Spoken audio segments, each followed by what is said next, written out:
Welcome to Rural Concerns, the podcast equivalent of Oppenheimer. Just blokes banging on and on and on and on and on and on. With an absolutely banging soundtrack. Don't let that bit in there. James, you hear me? He can't be in my intro. Can I bring this podcast to order? Oh, Yep. I've got a serious bit of business to discuss. okay. Sunil, Yes. producer James has outright banned us from doing an election special. But I didn't even know you'd asked him to do one. I didn't know that was an issue. Now, I've been spinning a lot of plates, mate. You're busy. I don't want to... I want to keep you... What have you got to say about politics? I just thought we could discuss, it's a big election. I thought we could get three lads get into it. Yeah, we could talk. Well, should we not wait for the actual proper elections in October and November? What do you mean?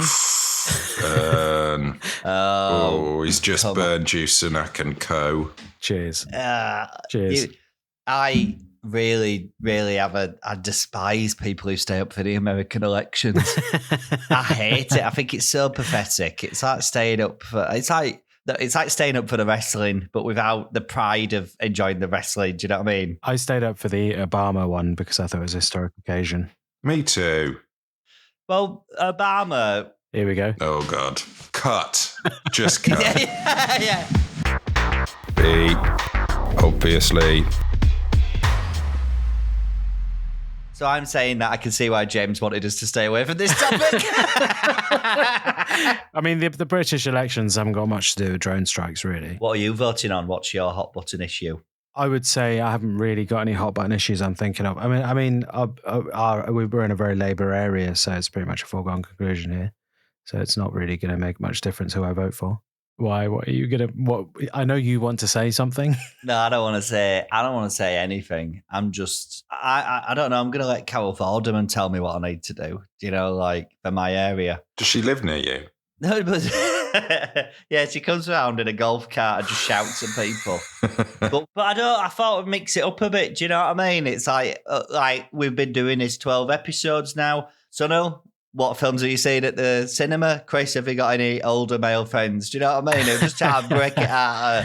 Furiosa this week. Shout out to George Miller. Have you seen it? Yeah. I've seen it. Guess where I saw it? IMAX? Correct. Cinema? Oh. Come on, Chris. On your phone? On my phone, yeah. Pirate Bay? What do you think? Yeah, I thought it was nice, big, loud, lots of action, guns and that. Yeah. Makes you think, doesn't it? About what? Like cars and that. Well, the beauty of it is that you don't have to think. It makes me want to. The way that I drove home from Furiosa was I was almost at the speed limit. I was in my car, rattling. Is it still that 1.6 Astra? Yeah, I drive a jalopy around, bombing home from Furiosa, like that. And it put into perspective that I believe I'm not the best driver in the world. No. You know what I mean? But I'm so jazzed up by that film. Or did it make you a more confident driver on the way home? I think I did, but I don't believe that I should be more confident because I believe I'm like 90% a good driver. That 10% will kill you. That 10% is me just getting another car or not quite stopping at a red light and going over into main bit at roundabout when you should be waiting. That's the 10%. How do you find driving in London? Stressful and expensive. I told you, I spend so much money because last time I was there, I didn't understand congestion charge and I ran 2 red lights. Yeah. So I had and my wife's just because it's registered in her name, she just gets the bills through and I'm like, how was London? And I'm like, well, I spent £150 on the train, but I did this thing and I met my friend and it was a productive trip. And then she's opening these letters and it's 180. Oh, yep, we brought the 200 mark on fines. I don't know how you managed to do that. Just having a laugh and that, do you know what I mean? Yeah, exactly, playing the music out loud. Not being content. I once drove to Brighton, Sunil, with Chris as my co-pilot / man. I forgot about this. And this was when phones could do maps. Yeah. But before I had a little mount. Oh, so Chris was your mount? Chris was my mount. All he needed to do was tell me what was going on the screen. It's not his forte. I don't think you should put him in that position. Yes, with hindsight, Yeah. I shouldn't have put him in that position. It's like asking an owl to rewire a computer. It's not fair. Well, if you want him in your car, it's to do a choose your own adventure for you. Or to get ahead on the McDonald's order. Like to get that sort of organised. Like we'll have 2 of these, 6 of that. Do you know what I mean? Yeah. Okay, yeah. There was genuinely one point where we went round a roundabout 5 times and he couldn't handle because the map was spinning as we went around. Yeah, but slowly. And we were going to Brighton, so I just said, find the sea and get us in the direction of the sea. Yeah. And then we'll be able to get there. And it keeps moving. But that's even harder for someone who doesn't really have any spatial awareness. It's blue. It's a big blue thing on a map, and there's no roads on it. They need numbers, arrows, that kind of stuff. Not shouting. Not just increasing levels of shouting.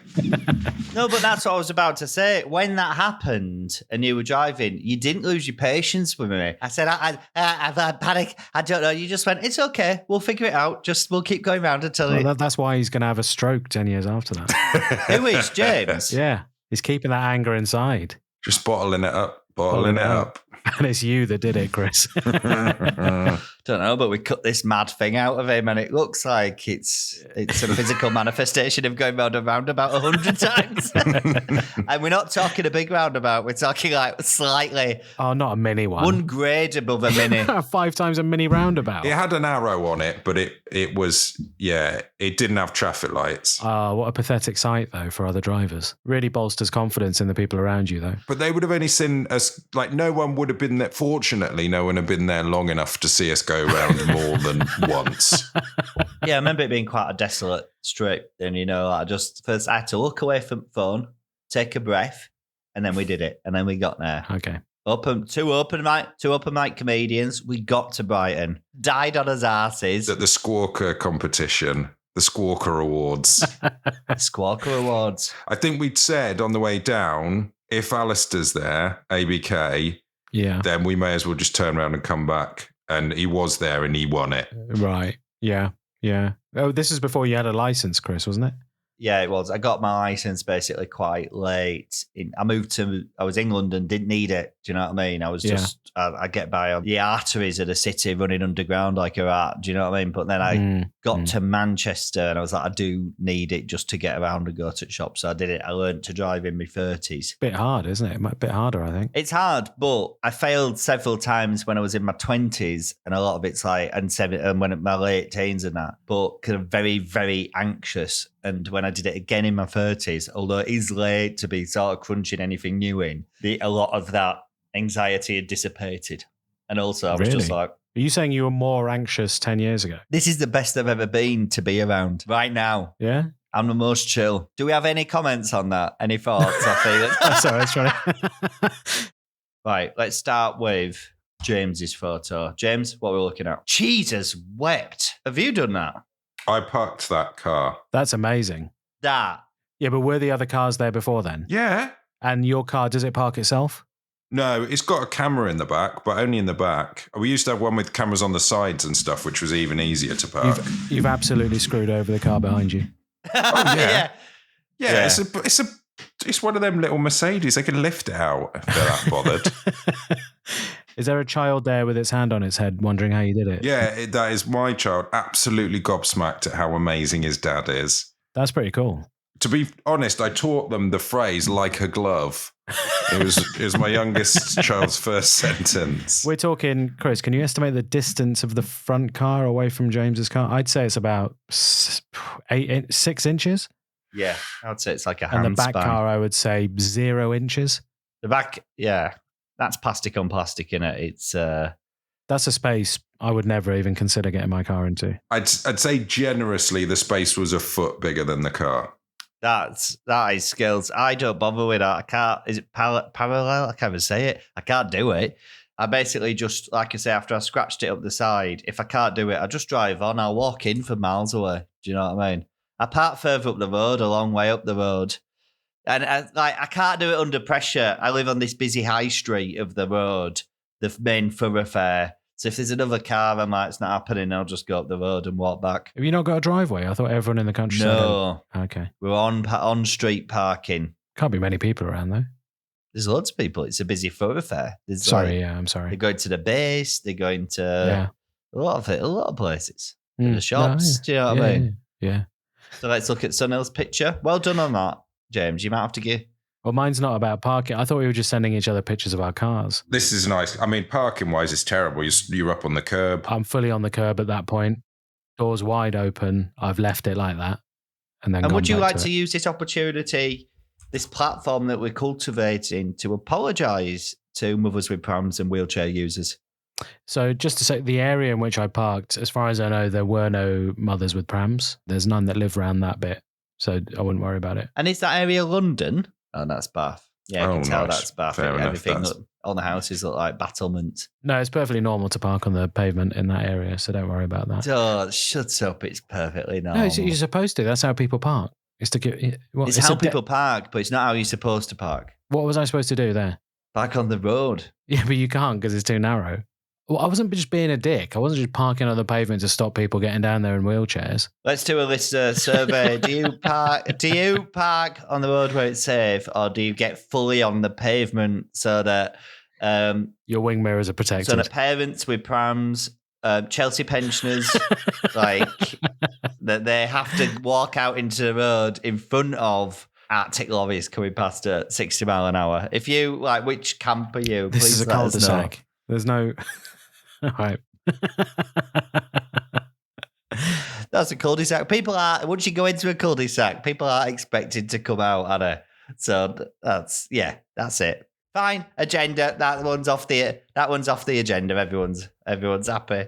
But I would say I was out with my dad driving. My dad's a good driver. Although he was a good driver, but then a steady Eddie driver for all my life, and then just recently he started getting speeding tickets and stuff. So I don't know what's going. Yeah, interesting. So he's a very steady driver. My dad was, when I was at his house, we were driving to shops or something, and we drove on an overpass.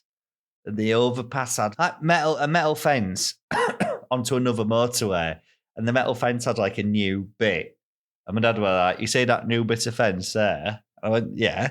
He went, he's like laughing already. He's like, there's this old couple. They went through it and fell onto motorway and then they died. But the way that he told it was like mental. Yeah. He would choose to do that. Yeah, he was like, "What? Absolutely off the heads." But he was like trying to tell him an old joke or something like that. I was like, yeah. Yeah, I mean, I've got a lot to say about driving, I guess. So yeah, and do you know what? Thinking about it, I think that's what London needs now, really, isn't it? More cars on the road. It's good. It's good. It's good to be I went on a bus the other night. Yeah. And from Tottenham Court Road to South London Zone 2, that's the journey I took. The entire way, there was a man next to me, got on at the same stop as me, got a Bluetooth speaker out and started playing reggaeton for about an hour and 20 minutes. And was he were you sat next to the window? He was in the opposite road window to me. But, yeah.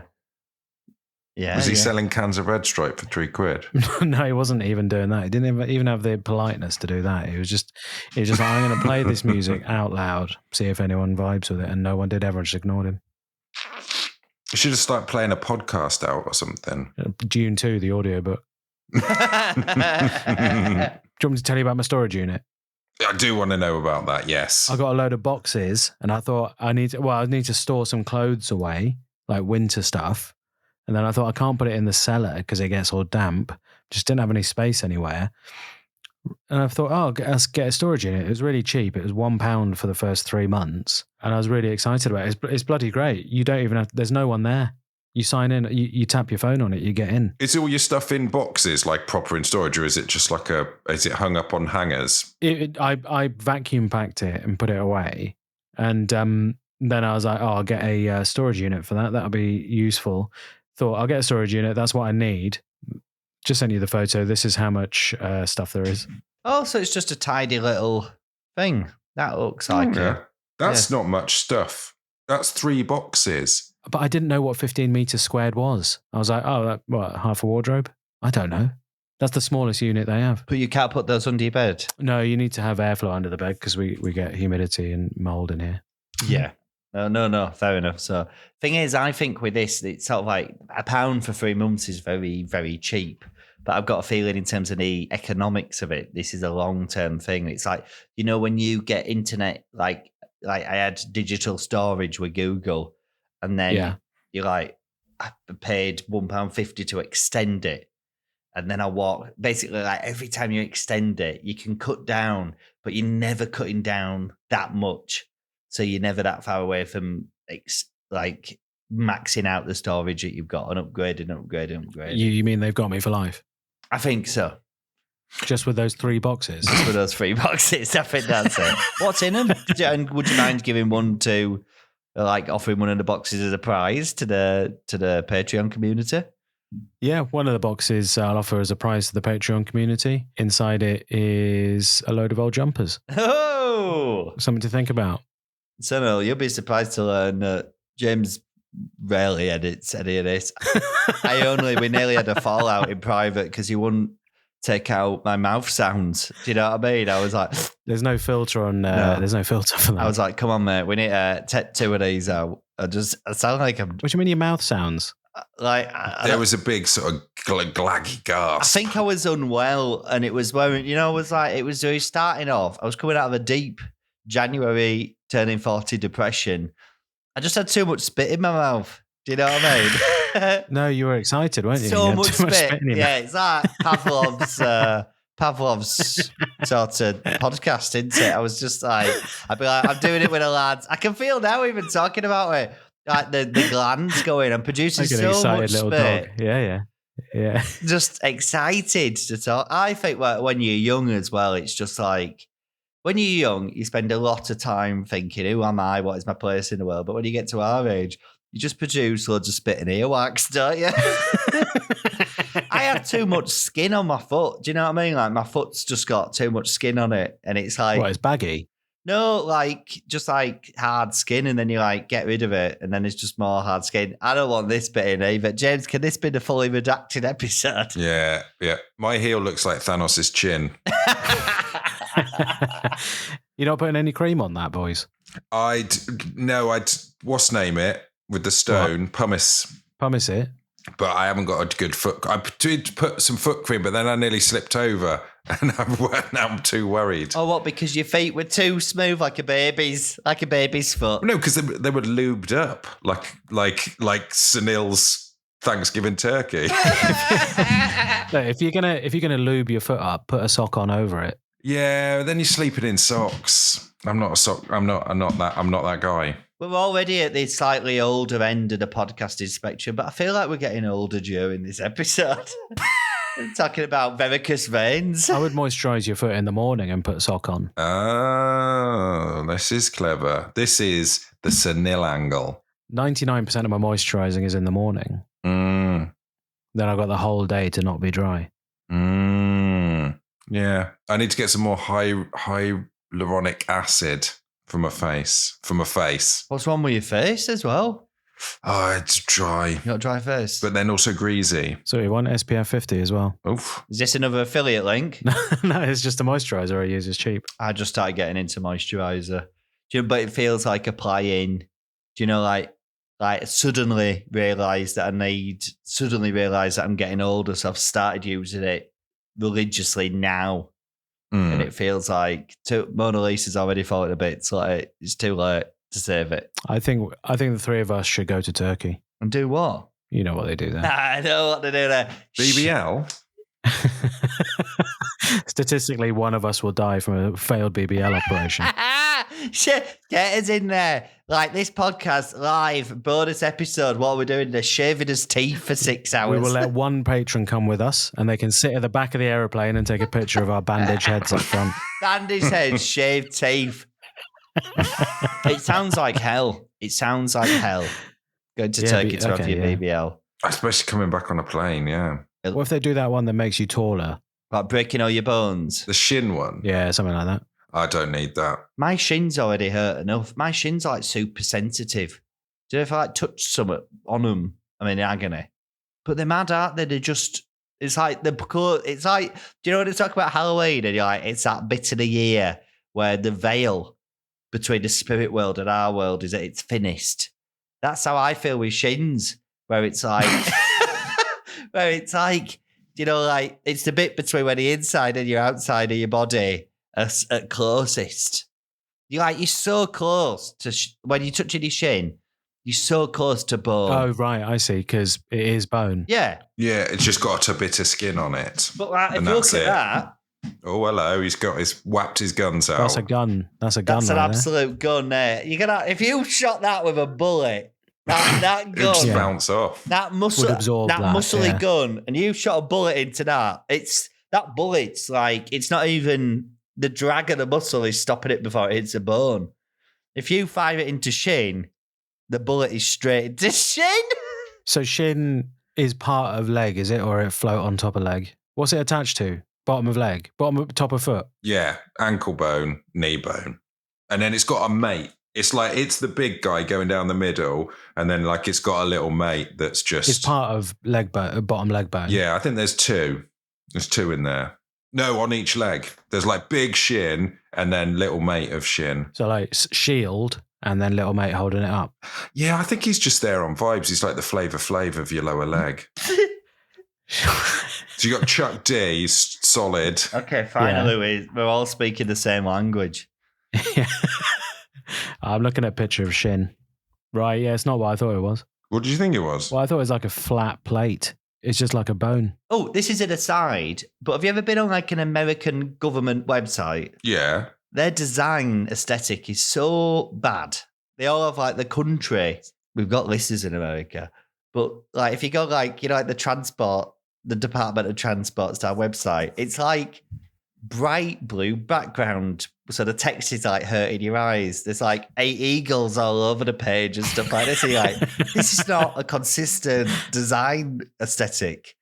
Where do you think I got the inspiration for my website from? yeah. The Secretary of the Department of Defense. The State Department. State Department, yeah. Whereas all Britain's government, oh God, this is very government heavy, but Britain's design is very like cold, calm. Everyone chill out, everything's fine. Helvetica. Yeah. Do you know what I mean? It's much more corporate, isn't it? Yeah. Very corporate.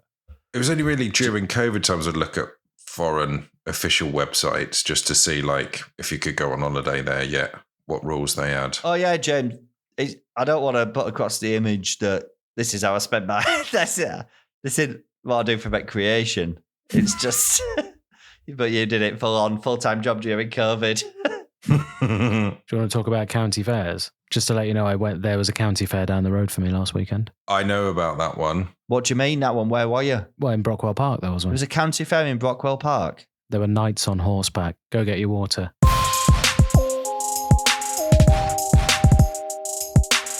What should we talk about? Is that how? That's very intense, Sunil. You need to be a little bit more chilled. What should we talk about?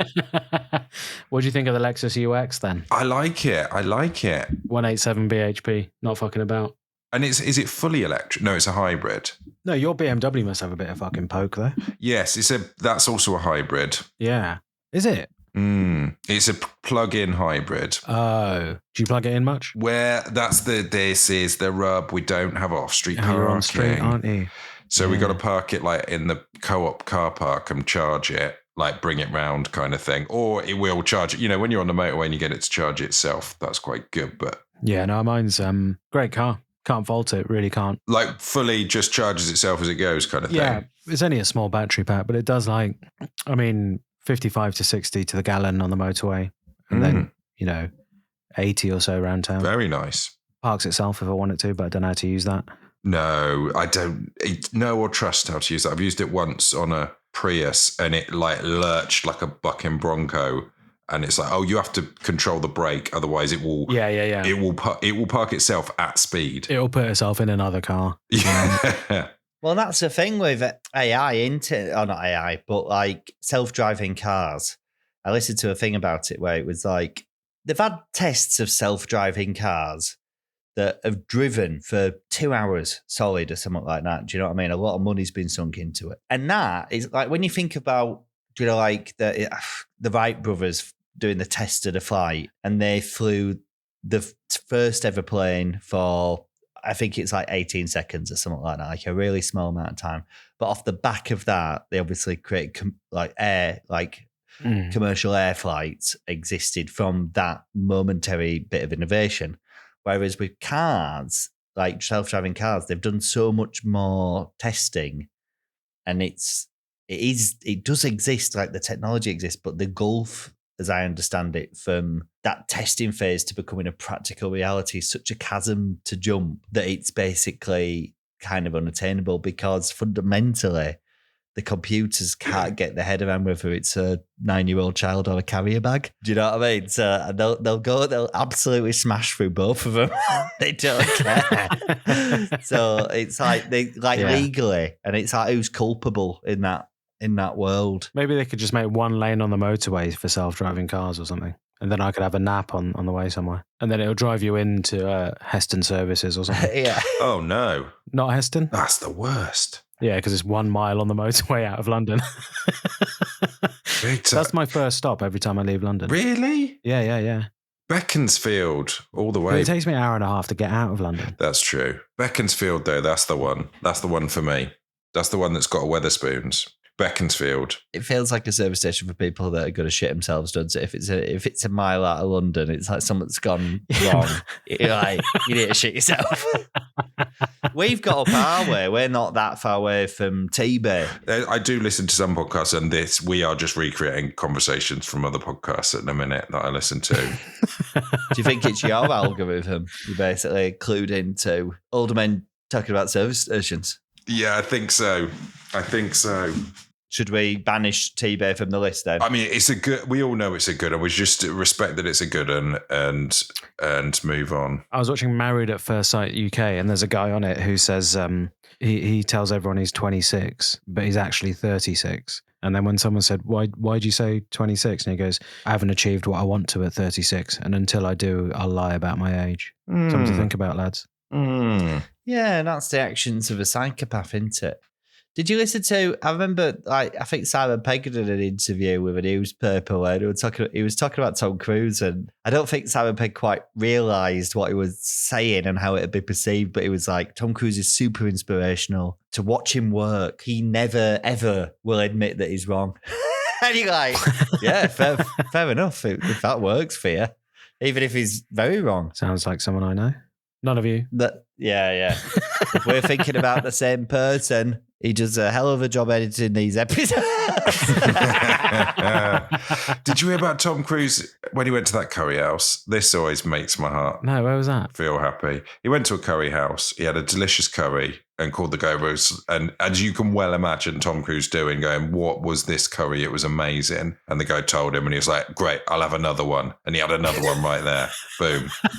2 curries. Where was this? Birmingham. It was when he was doing the last, because he was sort of stuck in England, wasn't he, during lockdown stuff? Oh, right. Filming the films. I feel like with that sort of individual, high performance individual, he must live just purely in the moment. Like he doesn't, I'm always defaulting in my head how long till I'm at home. But Tom Cruise just doesn't really have an home, does he? Tom Cruise's home is the world. That's profound, man. Like if he's like, I'm stranded in England, just buy me a big house. I'll just live in that big house for 2 weeks and then we'll smash it down. I don't want it sold on again. We'll just smash the house down and cover it all in tarmac. I don't want anyone living on the ground where I've lived, but that's just money, isn't it? I don't think they'd do that, but I don't think you should have money after what you just said. No, I thought I would like to have enough money not to be anxious about money. I have thought if I won big on the Euros, the first thing I'd do is pay to have my friend Lee's house full of puppets. Do you know what I mean? Like automatons and stuff. He's really scared of him. But I'd pay his wife an amount of money that she has to do it and just fill it full of hundreds of millions of puppets. So that's first thing, is it? You wouldn't even think about charity or helping your family Kind out? of is a charity because everyone's having a laugh on that, and that's what we need in these times, difficult times. What kind of puppets? Like I'd go marionettes. I'd have I think what he's really scared of is like Disneyland style fake automaton type things for the 50s. So. Like, you ever been to the one where you shoot the water at it and it's like a Old West scene? Yeah, and you have to fire the water at the thing and it does a thing when you hit the target. Yeah, one of them. I'd have the house full of them, like it's sort of like a mechanized World of Horrors. Could you shoot them with water and they do a thing? If I've won 120 million on the Euro lottery, I would be happy to put almost all of that back into the automaton house. Would it be so that he'd have to get his day done? He'd have to interact with the marionettes. You know, his toothbrush will be in the hand of one, and he has to have it brush his teeth or something, or at least. Probably. I think that a bit of details that we would work out in the negotiation, because the money would be on the table. You could do it or you could not do it. Don't feel free not to do it.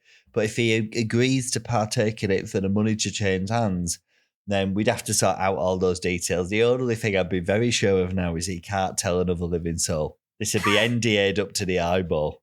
You know what I mean? Just between me and him. So what if someone comes to his house, he just can't mention it? Yeah, he's just like meets him on doorstep. He's like, thanks for these presents. That's Merry Christmas, Mum. I'll see you later. You know. What's that noise? Don't worry about that. That's just Abraham Lincoln. Dressed as Santa, though, because for the season. Can he tell his kids or? I think it's best if they remove it's just him in the house. Do you know what I mean? What, you're taking his kids away from it? Oh, that was not. I was behind it. I've got 120 million. Everyone's being looked after to a high standard. Do you know what I mean? Staying in the Four Seasons or whatever. I don't want to be drawn. I don't want to be asked any further questions on this issue. The Four Seasons, you know what I mean? Which I think is out. Is it Watford? Is it? It's probably a long way away from his house. Yeah.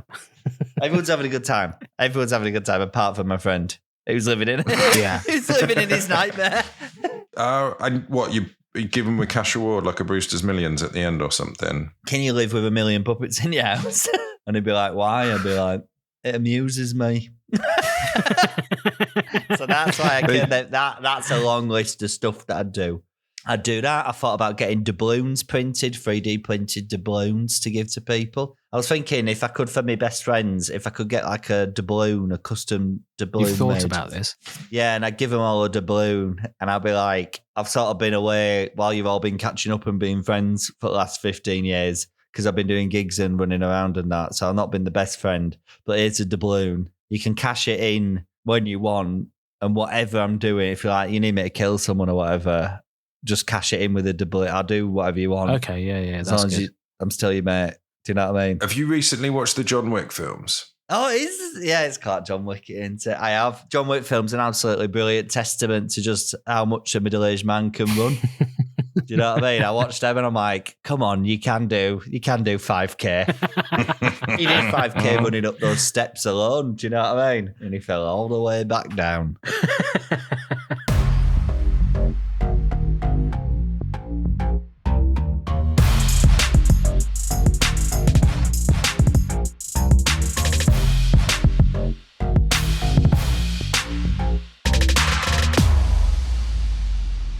No, you just only need to do one. We're just doing this for one episode right now. No, but Sunil says artwork. I say music. Like that. I just see. Snap, back and forth. All right.